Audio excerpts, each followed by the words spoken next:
Unforgiveness is a destroyer of relationship. Please do me a favor this afternoon. Talk to your friends. Tell your neighbors. I have so many questions here that are bothering the minds of people. And I've been tempted to allow my Yoruba audience to enjoy shematters. Whatever it is, I will probably summarize it when I'm rounding off. But one thing is sure, today you are going to be blessed. Today you're going to have more understanding about life. People are asking questions that sometimes you are wondering, am I living in another world or in this world? Somebody sent me a text today and he said, of course, no name, no face, no identity. He said, my wife is frustrated, I'm also frustrated. I have to slap her. Call my wife. And he gave me the number. And that is taking me somewhere this afternoon. Listen, marriage is for matured men and women. People that can control themselves. People that can handle their frustrations. That's why I tell people, I say, for the fact that you lactate as a woman or you have your menstrual period does not make you a woman. For the fact that Yoruba lo balaga does not make you a woman. For the fact that you can pregnate a woman as a man does not make you a man. Marriage is for people that can handle themselves, that can hold their feelings. Even when they want to slap, they hold themselves. Now let's, I don't want to start flogging the issue of husband beating their wife beating their husband. But honestly, it's a sign of insanity for anybody to raise his hand and beat another person. Forget gender now. It's a sign of immaturity for you to look at your spouse, somebody you are still going to hold, somebody you are still going to love, and the next thing is a dirty slap. I don't know the slap that is clean. Normally they say, give him a dirty slap. It's a sign of immaturity. Can I say this to every woman listening to me? This is shematters. If your husband slaps you, you must have said some things. There's always a rod at the back of a fool. And it's only a fool that says everything in her mind. I'm not saying you should not express yourself. But there's a way you communicate whatever is bothering you that will not end in conflict and in violence and in rage. Because if it does, what you are doing to yourself is you are drifting apart. People does not know the Bible says that you can't come back from the police station or court and be friends. There's no way. The moment you get into physical violence, beating each other, listen, what you are doing to yourself is simple. You cannot be friends like that again except there is a mediator. I'm giving that clause. There must be a mediator. Somebody that will make you to forgive each other and heal. Like an umpire, or else. Honestly, I've seen men and women that got married, dancing this Saturday, yesterday, you see a lot of weddings everywhere.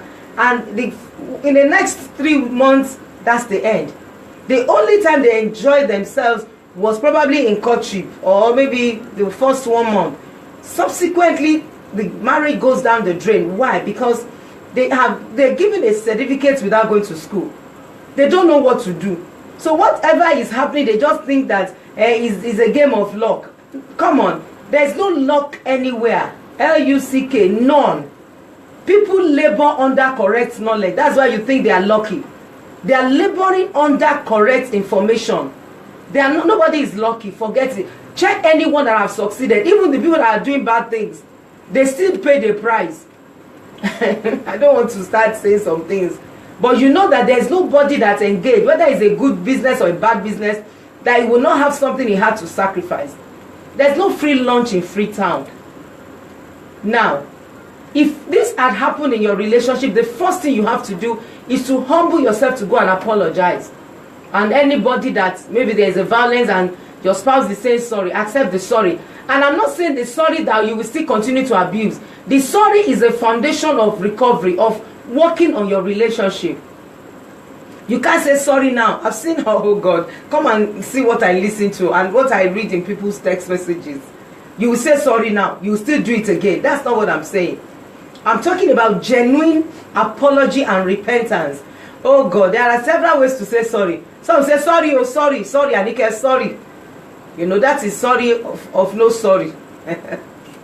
Yoruba say pelela ko labu. I'm still coming to round it off.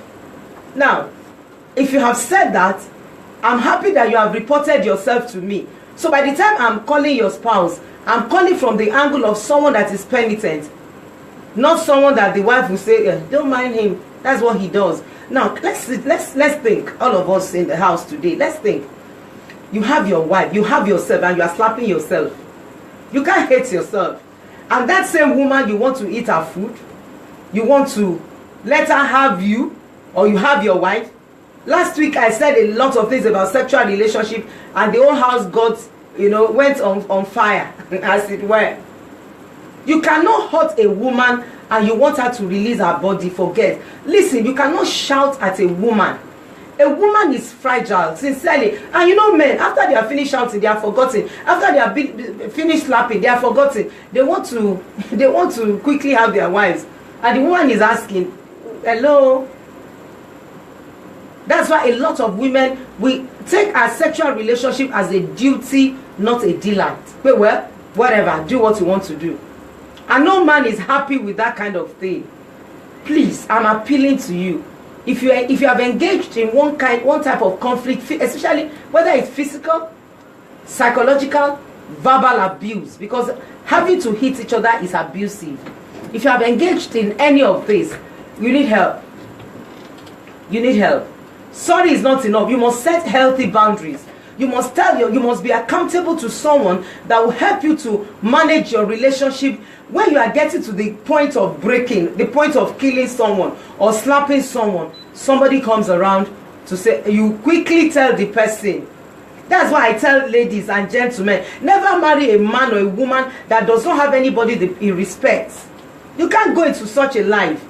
Somebody that will tell him or her to sit there, and he will sit there. If you go ask the first person you are relating with, you want to marry, ask him, who is the person you respect? Who is the person you fear? Who is the person that will tell you to sit down there, and you will sit down without looking at that person's face? Listen to me. If the person does not have it, you are going on a suicide mission. My name is Olufunke Adetuberu. This is Shematters with Olufunke. What we are talking about today is so important. Listen, by the grace of God, I'm still going to be talking on the things that you must not do. Men, you must not marry. Signs of not marrying that man. If you marry the person, you are going into a suicide. You are going on a suicide mission.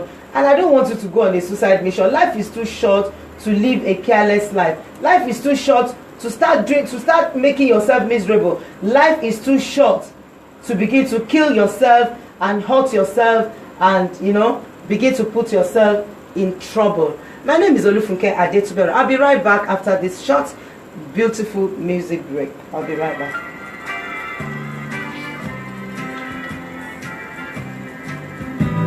I decided to leave home and family and leave all the love I've known to find. Never thinking of the heartaches I've encountered in search of a dream within my mind. It didn't matter when I left, whose heart was broken. I didn't care how many tears were cried. I was determined within my heart to have my way now and see for the wilder side of life. Shattered dreams, shattered dreams. Nothing I planned has turned out right. Shattered dreams, shattered dreams.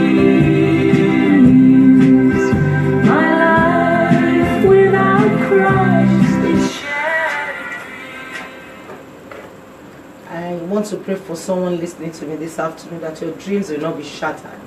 You need Christ in your life so that your life will not be shattered. I have a lot of questions. I've talked about the person that said I should call his wife. Definitely, I'm going to call your wife, but the first assignment I'm going to give you is to go and tell that woman you are sorry. And you must be genuinely sorry. A man that beats his wife is beating himself. And no man hated himself, but have to cherish it. Let me read this question to you. Good afternoon. I need your help, for I'm confused right now. I've been the one taking responsibilities for the past 3 to 4 years now. My husband lost his job. Since then, nothing good has come out. The problem is that I'm now fed up. The things is so heavy on me these days, I can't continue. So I feel like taking a divorce. I don't want to give the details, as it were. I'm just doing a mega job. I can't even take it anymore. I need your advice. I need your advice, ma. Thanks in anticipation. Divorce is not the answer. I've told her, I've replied her. I said the divorce is not the solution. It's thinking on how to generate more revenue. Listen, I don't understand why people will just conclude that divorce is the next thing. I asked her, how many children have you? She has 4 children in that home. Have you ever asked yourself a question? Some of us who are contemplating divorce, have you asked yourself, after divorce, what next? How are you going to handle your children? 2 people are raising children, they are having issues. Not to talk of single-handedly raising your kids. Have you asked when you want to have emotional attachment? Precisely, you want to have sex. Have you thought of it? Have you thought of having to just wake up and you want somebody to share your heart with? Please think about it. Have you sat down to think or ask questions on how do I handle my children, my children's wife, my children's husband, the future, 10, 15 years? Would I be able to tell my children and their wives that I was too careless to wait or something? I don't know if you ever asked yourself, after divorce, what next? Somebody saying, leave me alone. Is it no more than an accident? Please, can you predict an accident? Accident is never predictable. Don't ever, it's an abomination. Never speak of divorce in your relationship, no matter what. Always look for a way out of the problem, of the challenges. Now, don't get me wrong. If you're in an abusive relationship, you can have a break. Don't get me wrong. I'm not saying you should put your head in the home of someone that will kill you and send you to your early grave. That's not what I'm saying. I'm talking about seeking help. And it's so painful that it's only on this side of eternity that people don't ask questions. They don't seek professional help. They want to do everything. A pastor wants to be the doctor. Okay, let me just use my body. We talked about the physical body now. And everybody has their part in the body. I use glasses. I have an optician. I feel my teeth. I have a dentist. I saw a dentist. I've been to labor ward several times. I had to see my gynecologist. Just for one body. Just one body. Several years ago, I had a surgery. I had to... I'm not exaggerating. Over 6-7 people were there at the theater for just one person who wants to do a surgery. That is one body. How can you sit somewhere and you want to do everything? It's not possible. God is too intelligent to be disorganized. He has set people in the body to solve some KNOWTY challenges and troubles.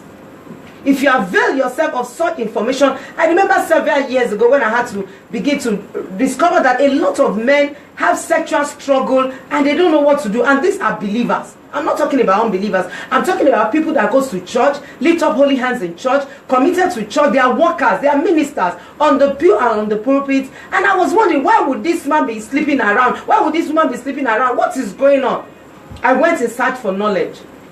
And later I discovered that you can be loaded and you are wounded.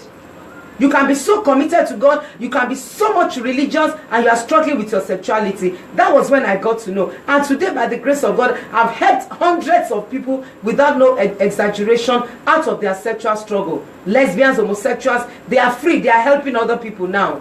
Can you imagine if I had sat down to say, well, maybe. No! There are people in the body of Christ. I remember one of my mentors said, in the School of Addiction and Recovery, he said, I can't find fingers, even in the United States of America, that deals with the issue of emotional struggles. God has given us everything that pertains to life and godliness. All of us have everything. Nothing is hidden. But God takes delight in conceal a thing. But we can search it out. We can look for it. We can get results from whatever is going on in our lives. Please, I want to encourage you. Let's seek the help of a professional. Don't sit down there and let anybody torture you and let you feel that your own problem. Because you don't do parties for those who are suffering, you don't even know that you don't have a problem. Honestly speaking, a lot of people does not know that they have any problems at all. When you listen to somebody else's story, honestly, you will just go inside and say, Father, I'm grateful. I'm grateful. Because honestly speaking, people are going through worse situations, but because they are able to cry out, they are able to tell their story. Somebody had to listen to them. Today, they are free. They can help others to be free. So the solution is not, I want to separate. The solution is not divorce. Now, ladies in the house, let's go get our hands dirty. You don't have to sleep around to make money at all. My mother used to tell me that the money of people does not smell in the market. The Bible said the hand of the diligent will bear rule. I'm still going to wrap it up in Yoruba, don't worry. I'll just break it and, take some calls and all. Don't ever think you have to, because you are the one doing everything. In the city of Ibadan, I'm talking in Ibadan, I did kabu, ask my husband, ask people that knows me very well. I was living somewhere close to this Fresh FM. I was playing this challenge to JLN. The car down then was Lada and Datsun. The one of the girls living in my house. I'm a pastor's wife. We have almost 20-30 people living in our house and they have to eat. I'm on Facebook. Some people can tell they should comment there if I'm lying. I don't believe in laziness. Some of you are too lazy. If you allow a man to keep having you and be sleeping you because of 10,000, 15,000 naira, where are you going to get to? You can't even stand before your children and say, this is me.